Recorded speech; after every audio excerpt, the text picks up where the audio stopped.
Oke Bu-Ibu, selanjutnya setelah tadi kita membahas langkah 3 yaitu tentang hak-hak disabilitas, selanjutnya kita menuju ke langkah yang keempat yaitu tentang ragam dan tingkatan disabilitas.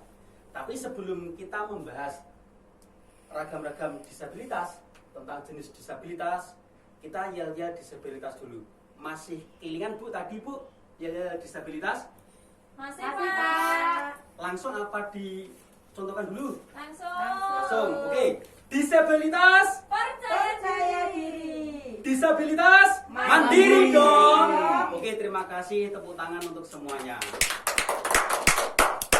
Oke Bu, monggo kita lanjut ke flip chart poin titik 3 yaitu tentang jenis-jenis disabilitas. Oke Bu, bisa membaca bareng-bareng deh.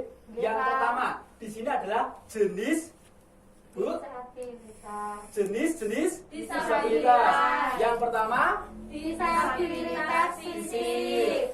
kedua, Disabilitas netral. yang ketiga disabilitas mental, keempat disabilitas rucara, kemudian yang kelima disabilitas intelektual atau Down syndrome. Oke Bu, di sini tadi kita yang pertama membahas yang namanya disabilitas fisik. Apa itu disabilitas fisik Bu? Mungkin ada yang tahu Bu A? Disabilitas fisik itu disabilitas misalnya yang dari lahir nggak punya kaki, Oke. atau nggak punya tangan. Tepuk tangan buat Bu A. Ada yang lain? Bu Mila mungkin? Dari kertas Pak. Bu Indah bisa menjelaskan disabilitas fisik itu apa? Bisa menambahi Bu A? Nggak punya tangan Pak. Oh ya, Nggak punya kaki. ya. Terima kasih Apus untuk semuanya. Disabilitas ibu-ibu yang khususnya disabilitas fisik ini biasanya bisa bawaan lahir, juga bisa cacat ketika kecelakaan, bisa Bu. Ada tetangganya yang kecelakaan langsung tangannya diamputasi Bu? Ada Pak. Ada. Itu karena apa? Kecelakaan atau apa? Itu karena iya Pak, jatuh dari pohon. Oh, langsung. Dari katanya dokter nanti takut terinfeksi sehingga harus diamputasi. Oh itu. Kalau tetangga saya tahu Bu, itu ada pemuda yang kakinya diamputasi gara-gara masuk ke mesin slap delay itu loh Bu, blower. Oh, iya, Pak. Itu karena dia blower. Akhirnya kakinya itu dipotong sampai dengkul Bu. Itu tetangga saya, orang Panunggalan Bu. Kemudian ini ada yang namanya disabilitas netra. Bisa diartikan dia itu cacat dari lahir, tidak bisa melihat, juga bisa ketika bisa kecelakaan juga bisa. Jadi ketika kita melihat ada orang yang tunanetra di jalan, kita harus membantunya Bu. Iya Pak. Jangan dijarke wae tiba karemu ngeblok karemu ampun lho Bu nggih. Kemudian ada lagi di sini disabilitas mental. Mental. Kalau kata-kata mental itu berarti apa Bu? Pikiran, perasaan. Ya. Disabilitas mental ini adalah gangguan pikiran.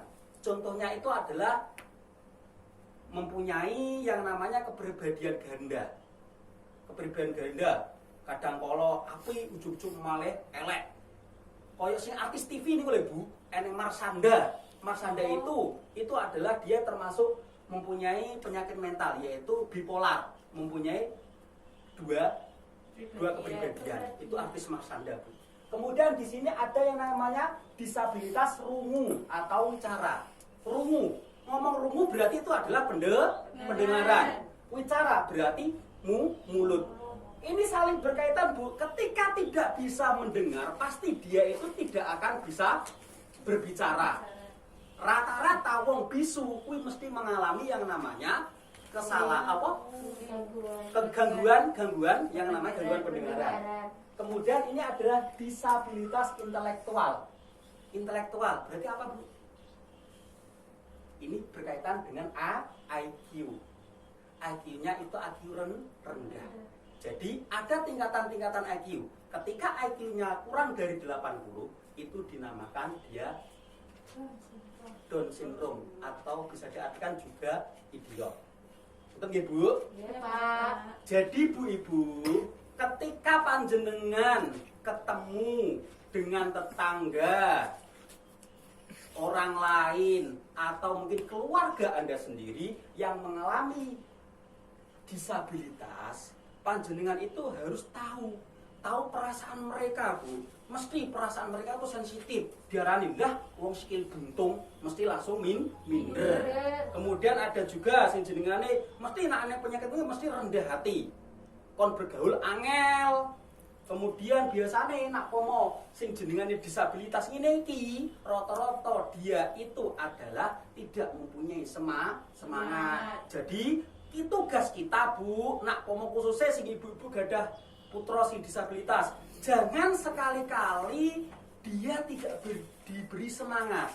Jangan sekali-kali dia terpuruk, harus dirangkul, Bu, nggih. Harus dirangkul, harus disemangati, kemudian diajak berjalan bersama menuju yang lebih baik lagi. Kemudian ibu-ibu, selanjutnya di poin 3 nanti kita akan membahas tentang penyandang disabilitas berat.